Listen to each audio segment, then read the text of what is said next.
Congratulations na Christine K. Abad, top 1 for grade 5 Batang Scholar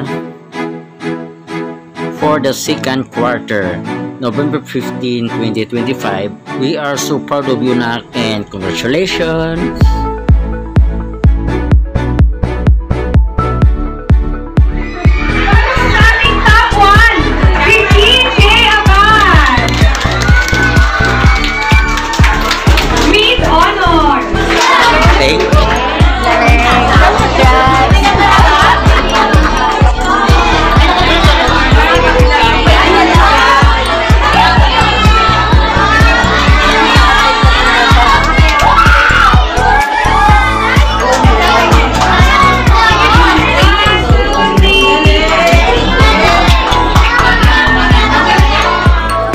Narito naman po ang kasama sa top 10 students for grade 5 Batang Scholar. Narito po sila, panoorin po natin.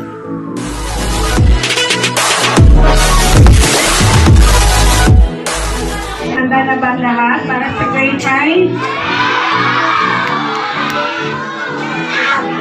Okay, magandang umaga po sa inyong lahat. Narito naman po ang mga mag-aaral sa ikalimang baitang na mabibigyan ng parangal dahil sa kanilang ipinakitang galing, husay at sipag sa pag-aaral ng ikalawang markahan. Pero hindi po tayo magsisimula hanggang maingay po ang mga bata. Okay? Sige, handa na po ba yung mga parents ng grade 5? Yes, we are! Ay, parang hindi po sila handa. Yes, we are!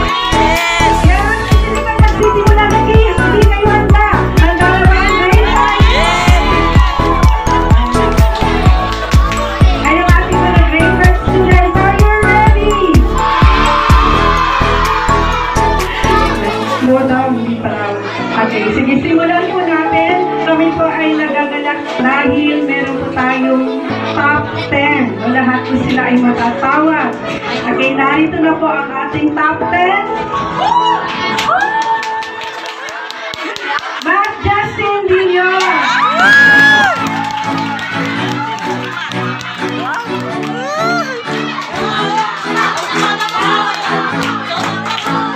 Congrats! Congratulations. Iiyak na yan! Oo!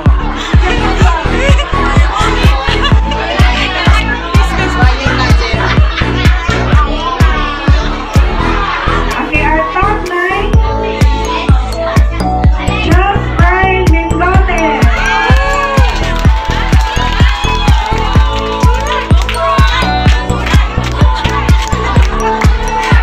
Congrats!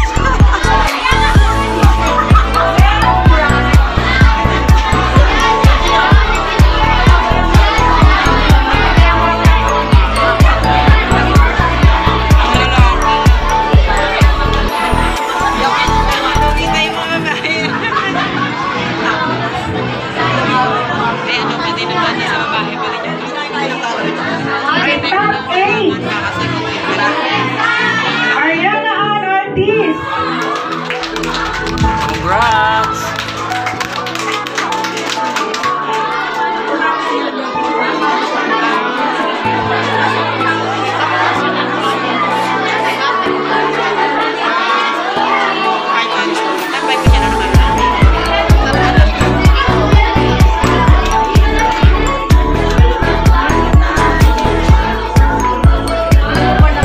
Lagyan ng ilaw. Next, our top 7. Ian Megan Gatti.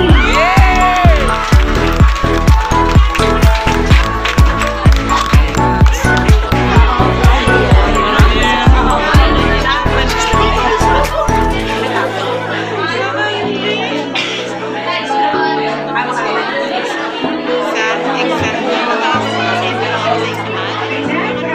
top 6. China Magdael.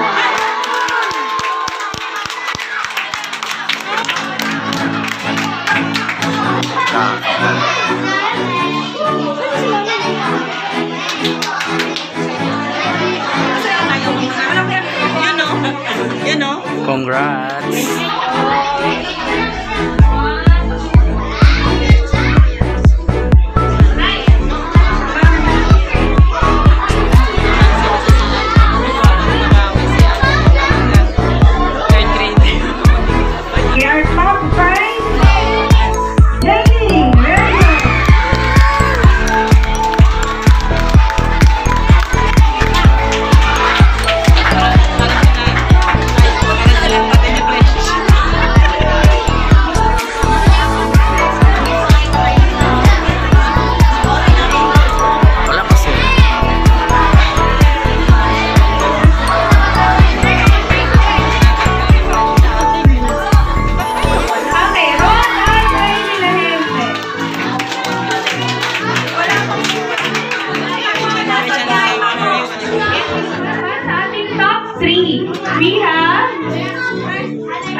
Again, congrats po sa lahat mga estudyante po ng grade 5 matapat with or without honors. To the parents po and teachers, congratulations po sa lahat.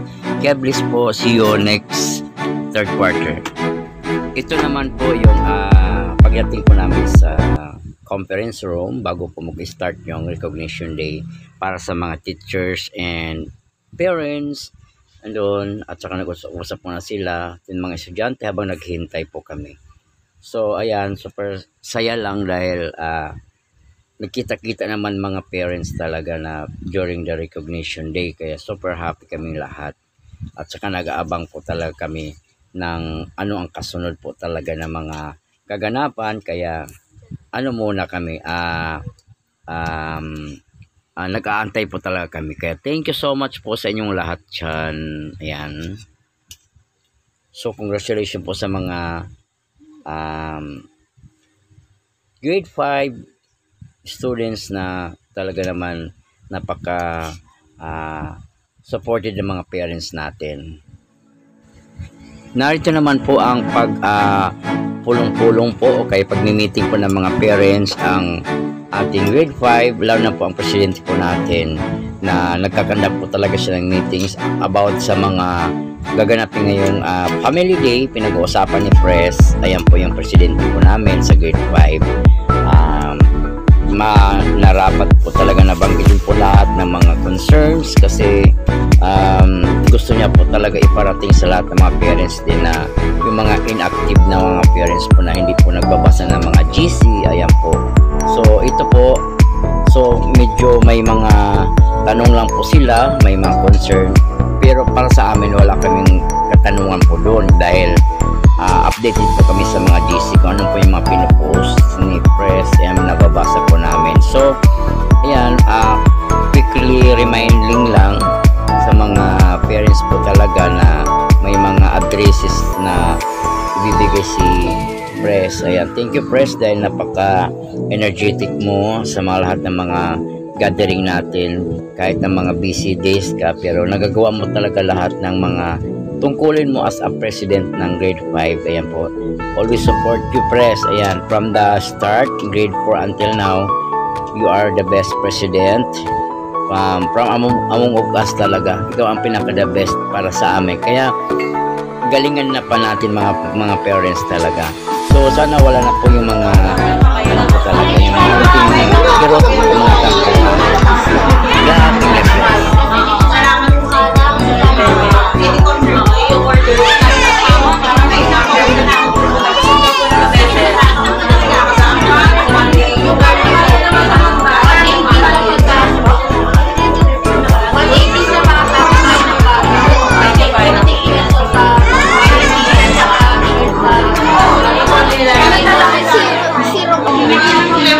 Okay na po yun, Shakey's. Wala lang po kasi hindi pala may photo.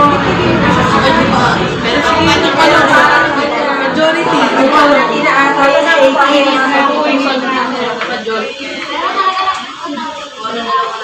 Anything consent. Consent sa... Okay. Reload na. Sulat mo daw mo sabihin mo sila.